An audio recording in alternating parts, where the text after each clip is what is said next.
Hello అండి. Chicken biryani, hotel style chicken biryani అండి. బిర్యానీలో చాలా వెరైటీస్ ఉన్నాయి. ఇదో రకం అన్నమాట. దీన్ని తయారు చేసుకోవడానికి ముందుగా ఒక హాఫ్ కేజీ చికెన్ నేను తీసుకున్నానండి. దీన్ని కడిగి శుభ్రం చేసుకొని దాంట్లో కొత్తిమీర, పుదీనా, ఉప్పు, పసుపు, కారం వేసుకొని కొంచెం అల్లం వెల్లుల్లి, పెరుగండి ఒక 3 స్పూన్స్ వరకు వేసుకున్నాను. వేసుకొని చక్కగా కలుపుకోవాలి అంతా కలిసేటట్టు. తర్వాత ఆయిల్ వేసుకోవాలండి. ఆయిల్ వేసుకొని ఒక చెక్క నిమ్మరసం పిండుకోవాలి. గింజలు లేకుండా చూసుకోవాలండి. గింజలు పడితే చేదైపోతుంది.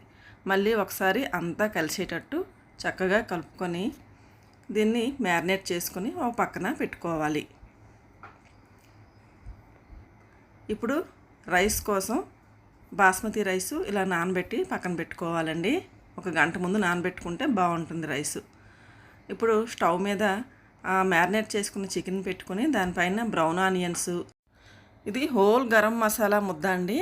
పొడి కంటే ముద్ద వేస్తేనే చాలా టేస్ట్గా ఉంటుంది. ఒక 2 స్పూన్స్ వరకు వేసుకోవాలి. వేసుకొని చక్కగా మళ్ళీ ఒకసారి స్పూన్తో అంతా కలిసేటట్టు చక్కగా కలుపుకోవాలి. కలుపుకొని మూత పెట్టుకొని దీన్ని ఉడకనివ్వాలి. తర్వాత ఇంకో సైడు రైస్ కోసం మనం నీళ్ళు ఎసరు పెట్టుకోవాలండి. పెట్టుకొని దాంట్లో గరం మసాలా దినుసులు, తర్వాత షాజిరా, బిర్యానీ ఆకు, గరం మసాలా ముద్దను కూడా వేసుకోవాలండి. తర్వాత కొత్తిమీర, పుదీనా, సరిపడా ఉప్పు, ఈ ఉప్పే మనకి బిర్యానీకి అండి. తర్వాత ఆయిల్, నిమ్మరసం వేసుకొని చక్కగా కలుపుకోవాలి. కలుపుకొని మరగనివ్వాలి ఈ ఎసరని. ఇప్పుడు ఇటు సైడు చికెన్ని మూత తీసి ఎంతవరకు వచ్చిందో చూడాలండి. అలా ఉడుకుతూ ఉంది కదా, చక్కగా మళ్ళీ ఒకసారి కిందన పైన కలుపుకోవాలి. కలుపుకొని ఇప్పుడు మనం కొబ్బరి, ఎండు కొబ్బరి అండి, పచ్చి కొబ్బరి ఉన్నా వేసుకోవచ్చు. తర్వాత కొన్ని జీడిపప్పులు చక్కగా ముద్ద చేసి చికెన్లో వేసుకోవాలండి. ముందే వేసిస్తే అడుగంటేస్తుందండి. అందుకని నేను కొంచెంసేపు ఉడికాక అప్పుడు వేసాను. ఇప్పుడు ఈ ఎసరులో మనం ముందు కడిగి నానబెట్టుకున్న బియ్యాన్ని వేసుకొని ఇలా ఉడికించుకోవాలి. మనం ఈ బిర్యానీలో ఎటువంటి ఫుడ్ కలర్స్ ఏమీ వేయట్లేదండి. అంతా న్యాచురల్గానే చేస్తున్నాం. చాలా హెల్తీగా, చాలా టేస్టీగా ఉంటుంది. చికెన్ ఇలా బాగా దగ్గరకు వచ్చేసిందండి. ఆయిల్ అంతా పైకి తేలిపోయింది. ఇప్పుడు కొత్తిమీర, పుదీనా వేసుకొని రైస్ 90% ఉడకాలండి.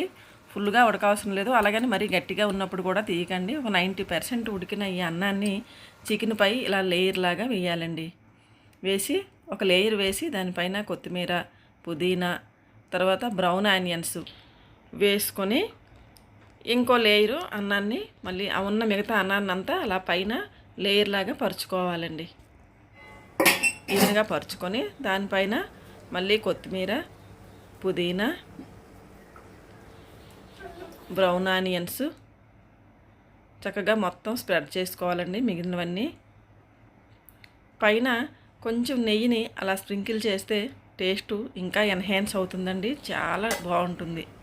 ఇప్పుడు మూత పైన ఏదైనా బరువు పెట్టి ఒక 10 నిమిషాల నుంచి ఉడకనివ్వాలి. అంతేనండి. మూత తీస్తే బిర్యానీ రెడీ అండి. కొత్త వాళ్ళకి బిర్యానీ ఉడికిందని ఎలా తెలుస్తుందంటే అలా స్పూన్ని ఒక సైడ్ నుంచి అలా పెట్టాలండి. స్పూన్కి ఏమీ అతుక్కోకుండా ఉంటే బిర్యానీ అయిపోయినట్టే, అంటే కిందన వాటర్ ఏమీ లేనట్టేనండి. ఇప్పుడు స్టవ్ ఆఫ్ చేసుకొని ప్లేట్లోకి సర్వ్ చేసుకుంటే tasty hotel style chicken biryani ready అండి. మరి బిర్యానీ నచ్చిందా? నచ్చితే లైక్ చేయండి, షేర్ చేయండి, సబ్స్క్రైబ్ చేయండి. ఇంకో మంచి వీడియోతో మళ్ళీ కలుద్దాం. బాయ్ అండి.